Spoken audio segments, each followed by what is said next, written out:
No capítulo 1, no versículo 3 do Apocalipse, está escrito assim: bem-aventurado aquele que lê, e os que ouvem as palavras desta profecia, e guardam as coisas que nela estão escritas, porque o tempo está próximo. Então, bem-aventurado, mais que feliz, é aquele que lê, é aquele que ouve, é aquele que guarda as palavras no coração. Então, quando João estava na ilha de Patmos, preso, e escreveu para 7 igrejas, ele fala para mim, ele fala para você. São cartas extremamente atuais, que tem muito para nos ensinar, que tem muito para ministrar em nosso coração. Quero que você abra sua Bíblia, por favor, em Apocalipse capítulo 3. Apocalipse capítulo 3, a partir do versículo 1.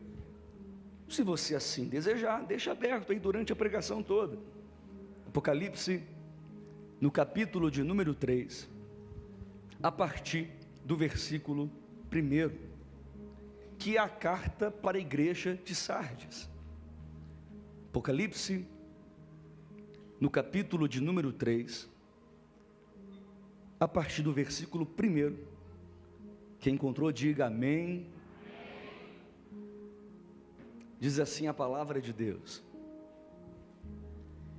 e ao anjo da igreja que está em Sardes escreve: isto diz o que tem os 7 Espíritos de Deus e as 7 estrelas. Conheço as tuas obras, que tens o nome de que vives e estás morto. Sê vigilante e confirma os restantes que estavam para morrer, porque não achei as tuas obras perfeitas diante de Deus. Lembra-te, pois, do que tens recebido e ouvido, e guarda-o, e arrepende-te. E se não vigiares, virei sobre ti como um ladrão, e não saberás a que hora sobre ti virei. Mas também tem em Sardes algumas pessoas que não contaminaram suas vestes, e comigo andarão de branco, porquanto são dignas disso. O que vencer será vestido de vestes brancas, e de maneira nenhuma riscarei o seu nome do livro da vida, e confessarei o seu nome diante de meu Pai e diante dos seus anjos. Quem tem ouvidos, ouça o que o Espírito diz às igrejas. Feche os teus olhos, um instante só. Espírito Santo, fale conosco através da sua palavra. Queremos ouvir a sua voz nessa noite, apenas a sua voz. Queremos receber do Senhor tudo aquilo que o Senhor tem para ministrar em nossos corações. Espírito Santo, com liberdade, flua em nosso meio, flua na sua igreja. Essa igreja é sua, tu és o dono desta igreja, a pessoa mais importante deste lugar, e nós queremos receber do Senhor nessa noite. Assim oramos, em nome de Jesus Cristo, amém e amém. Eu quero falar um pouco sobre avivamento ou sepultamento. Avivamento ou sepultamento. Sardes fala sobre isso, fala sobre uma escolha, fala sobre uma decisão, de viver um avivamento, ou de viver um sepultamento espiritual. E qual será a nossa escolha nessa noite? Qual será a nossa decisão nessa noite? Falar sobre a igreja de Sardes é falar sobre a cidade de Sardes, porque a glória de Sardes estava no seu passado, não estava. É muito forte a gente ver que as palavras de confronto para esta igreja foram palavras mais fortes que uma bomba atômica, que mexeram com as estruturas desta igreja. Observe comigo, a cidade de Sardes teve um passado glorioso, teve o seu tempo áureo, no tempo do rei Creso, no século 7 a.C. Era uma cidade magnífica, uma das grandes cidades daquela época. Foi capital da Lídia. Essa cidade estava no alto de uma colina, amuralhada, fortificada, se sentia imbatível, se sentia inexpugnável.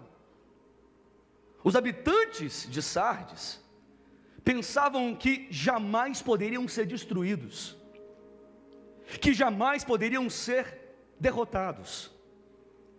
Mas o que foi que aconteceu?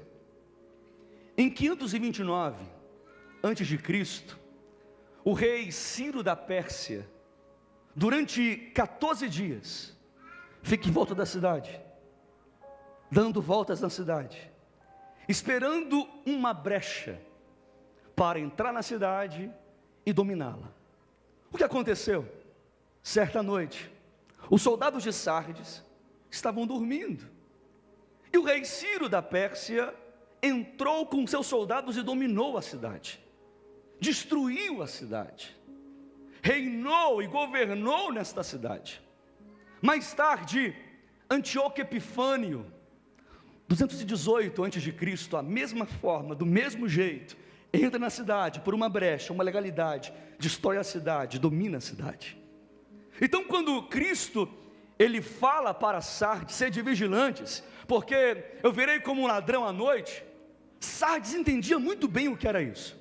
O que significa a falta de vigilância, a falta de prudência, a falta de cautela, não está em guarda.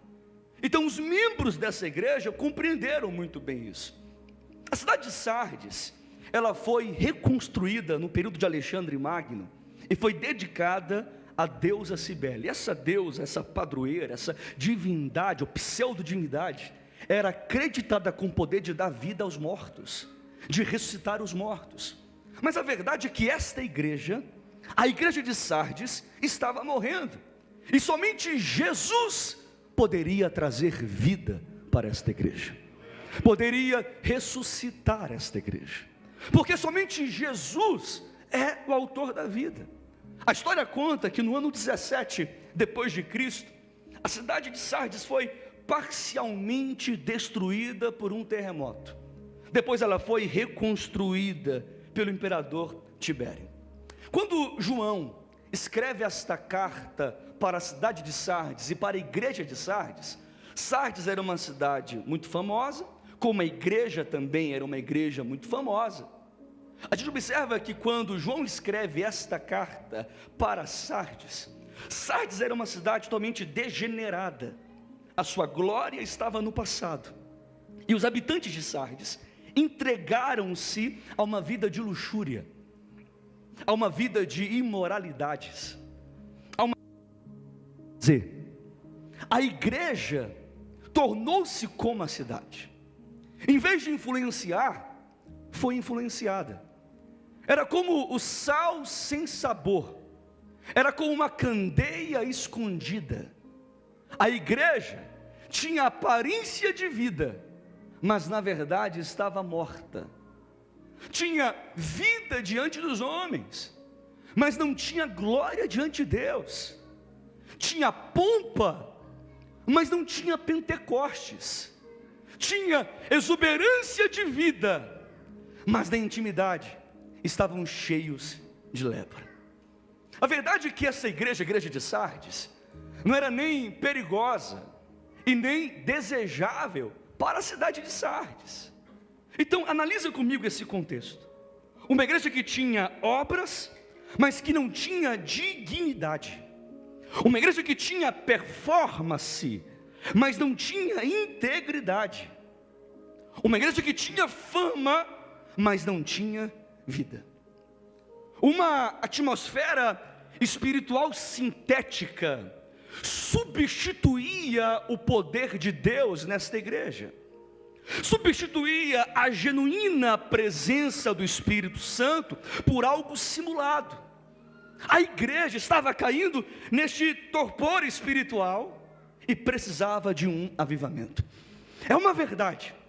Existem duas constatações que eu preciso fazer com a igreja de Jesus essa noite. A primeira é: existem irmãos aqui em nosso meio que estão mortos espiritualmente. E a outra existem irmãos aqui em nosso meio que estão em um sono profundo e necessitam ser despertados deste sono. Para que haja um poderoso avivamento nesta igreja, nós precisamos fazer um diagnóstico da igreja, fazer uma autoanálise, olhar no espelho, olhar para nós mesmos, ver aquilo que necessita ser ajustado, mudado, transformado. Como o Senhor tem olhado para você, como o Senhor tem olhado para mim, como o Senhor tem olhado para a sua igreja, como o Senhor tem nos visto. Então, irmãos, eu faço algumas perguntas aqui hoje. Quando nós precisamos de um avivamento? Quando necessitamos de fato de um avivamento? Primeiro, quando existem irmãos que só têm um nome no rol da igreja, mas ainda estão mortos espiritualmente, ou seja, ainda não são convertidos. No versículo 1, diz que a igreja de Sardes, de aparências, e as palavras de Cristo para esta igreja foram mais bombásticas do que o terremoto que aconteceu em 17 depois de Cristo. As palavras de Cristo para esta igreja foram palavras confrontadoras, porque era uma igreja de aparência, uma igreja que tinha apenas um rótulo, porque a maioria dos membros de Sardes não eram convertidos, eles eram convencidos, mas não eram genuinamente convertidos, porque ser convertido é amar o que Deus ama, e ser convertido é abominar o que Deus abomina. O que significa conversão genuína? Qual é a definição de conversão? Eu vou dizer uma coisa para vocês, irmãos, que é uma grande heresia achar que se você apenas repetir a oração do pastor, você está convertido. É uma heresia achar que se você apenas ir no altar, ir na frente e receber uma oração, você se converteu. É uma heresia achar essas coisas. Porque conversão bíblica, conversão cristocêntrica, conversão de verdade, conversão em Jesus, é Gálatas capítulo 2, versículo 20. Já estou crucificado com Cristo, e vivo não mais eu, mas Cristo vive em mim, e a vida que agora vivo na carne, viva na fé do Filho de Deus, o qual me amou e se entregou a si mesmo por mim. Conversão bíblica é 2 Coríntios capítulo 5, versículo 17.